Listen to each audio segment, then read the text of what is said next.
कि जब लोकतंत्र की हत्या हो रही थी तो लोकतंत्र की हत्या में 50-50 करोड़ रुपए में विधायक बिक रहे थे। जिधर खड़े रहो आप,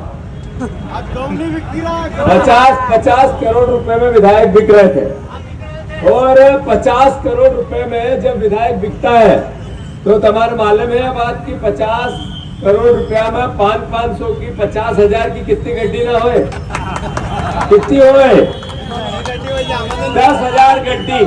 कितनी गड्डी? या जो दुकान है या आधी भरे जाए फिर भी 4-5 टोपला बाहर रखना पड़े, इतना पैसा नहीं है। तो तुम्हारा ही जो महेश परमार जी और मुरली मोरवाल जी है, जब लोकतंत्र की हत्या में 50 करोड़ मिल रहा था तब भी नहीं बिका। जरा दो का लिए बजाओ जोरदार ताली। ईमानदारी को कोई अलग से इंजेक्शन आवे गई, ईमानदारी को कोई टेस्ट आवे गई। ईमानदार जब डिसीजन ना होए, ऐसी परिस्थिति ना बने जब लालच दिखा या नहीं दिखा, तब दिखा जब मालूम पड़ा। तो मेरा आप सबसे अनुरोध है कि ये कांग्रेस के विधायक जिन्होंने सिर्फ पैसे नहीं लिए हैं, लोकतंत्र की रक्षा भी की है। आपके वोट जो आप वोट जिस विश्वास और भरोसे से देते हो या दिलवाते हो, उसकी भी रक्षा की है।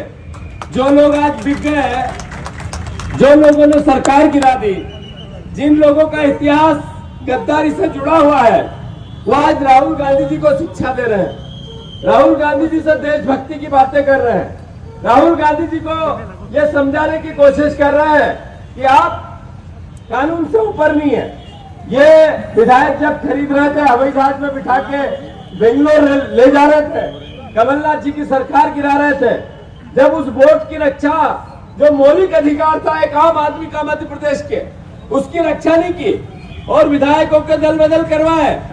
मैं ज्योतिराज सिंधिया जी से कहना चाहता हूं, सिंधिया जी आप इस बात की, इस भावना की कि राहुल गांधी जी का साथ जो अन्याय अत्याचार हो रहा है उनके साथ नहीं हो रहा है, इस देश के लोकतंत्र, इस देश के कानून, इस देश के संविधान के साथ हो रहा है। आप जिस तरीके की बातें करते हैं, पहले अपने गिरेबा में तो झांको कि आपने विधायकों का दल बदल जो करवाया, जो विधायकों को खरीद फरोख्त में आप हिस्सेदार बने, जिन विधायकों को आपने कहा था कि मैं किसी भी प्रकार का पद नहीं लूंगा, सेवा के लिए मैंने यह अपराध किया है, आपने पद भी लिया, आपने सरकार में हिस्सेदारी भी ली, आपके विधायकों को आपने मंत्री भी बनाया और आपने वोट के अधिकार की आम जनता का अपमान भी किया। जहां तक राहुल जी का प्रश्न है, 20,000 करोड़ रुपया जो शेल कंपनियों का किसका है?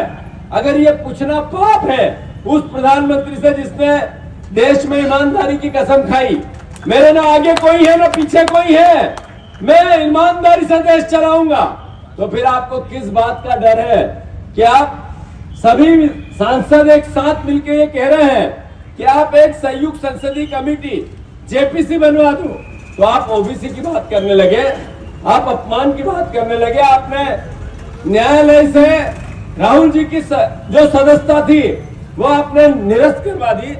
आप जब राम जन्मभूमि का फैसला आया तो बीजेपी के लोग कहने लगे देखो मोदी जी ने करवा दिया कि नहीं, और राहुल जी का फैसला आया तो कहते हैं कि ये तो कानून ने किया, न्यायालय ने किया।